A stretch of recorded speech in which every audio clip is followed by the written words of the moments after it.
American Anti-Communism. Infested by Pinkos, 1956. April 15, 2017. I'll be away during Easter break and for a while after.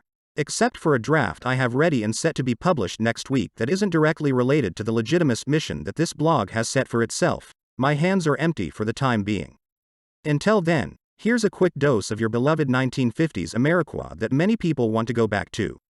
So I was digging through old texts on American diplomacy when I stumbled upon some documents and minutes of a 1956 meeting of the House Un-American Activities Committee, that dreaded and vile scourge of McCarthyism, entitled, The Communist Conspiracy, Strategy and Tactics of World Communism.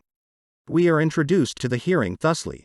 Among the duties of the Internal Security Subcommittee, pursuant to Senate Resolution 366 of the 81st Congress, is the duty to make a continuing investigation of the extent, nature, and effects of subversive activities in the United States, its territories and possessions, including, but not limited to, espionage, sabotage, and infiltration by persons who are or may be under the domination of the foreign government or organizations controlling the world communist movement or any other movement seeking to overthrow the government of the United States by force and violence.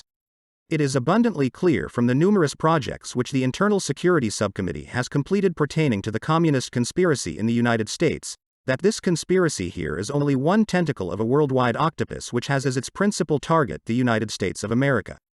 If we are adequately to appraise the operation of the communist conspiracy in this nation, it is essential that we keep abreast of the world strategy and tactics of international communism. Accordingly, I have appointed a task force of the Internal Security Subcommittee, consisting of myself as chairman with Senators Herman Welker and Pat McCarran as members, for the purpose of maintaining a continuing study and investigation of the strategy and tactics of world communism. The hearing today is the first in a series of hearings on this general subject matter which has many facets, each of which we shall explore as we receive the testimony of a number of witnesses who will be scheduled over the course of the next several months. Now, before HUAC introduces its exhibits, we get an introduction consisting of, among other things, a summary by none other than AFL-CIO President George Meany on the grave nature of the threat America is facing, and the ways that one can stop communist imperialism. I have to caution you, this is extremely counter-revolutionary material here.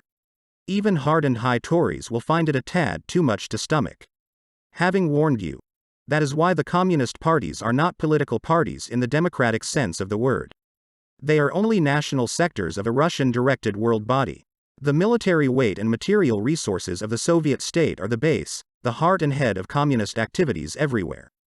This brute force is combined with a phony religious fanaticism. The Soviet state and its foreign branches constitute a godless church state. This godless church state fights on all fronts, in all walks of life, and with any and all means. Its central aim is the extension of the present Moscow-Peking Empire to include the entire world. Too many in the free world fail to see the real nature of communism as the mortal foe of everything that we hold dear, of every moral and spiritual value.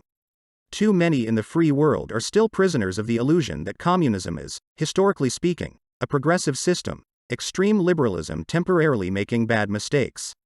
Actually, communism represents darkest reaction. It is an anti-social system in which there are embedded some of the worst features of savagery, slavery, feudalism and life-sapping exploitation manifested in the Industrial Revolution of early-day capitalism.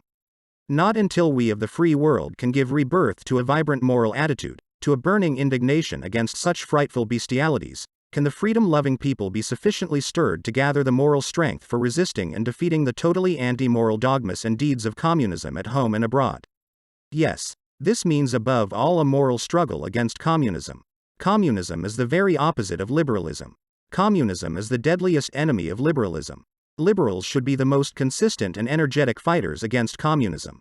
Liberals must also be on guard against developing a certain type of McCarthyism of their own. They must shun like a plague the role of being anti-communist. Only by refusing to be thus entrapped can liberals shed every vestige of subconscious and conscious regard for communism as a movement with which they have something in common.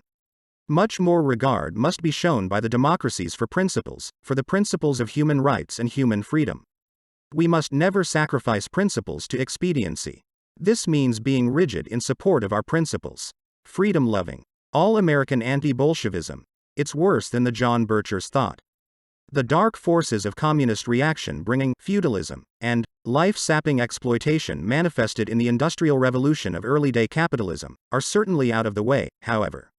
Now we have a benevolent feudalism and a managerialism so beautiful it would reduce the old cameralists like Justy, Pfeiffer and Sonnenfels to tears. Or perhaps indignant rage at how the Kammer no longer have any coherent income expenditure flows to speak of.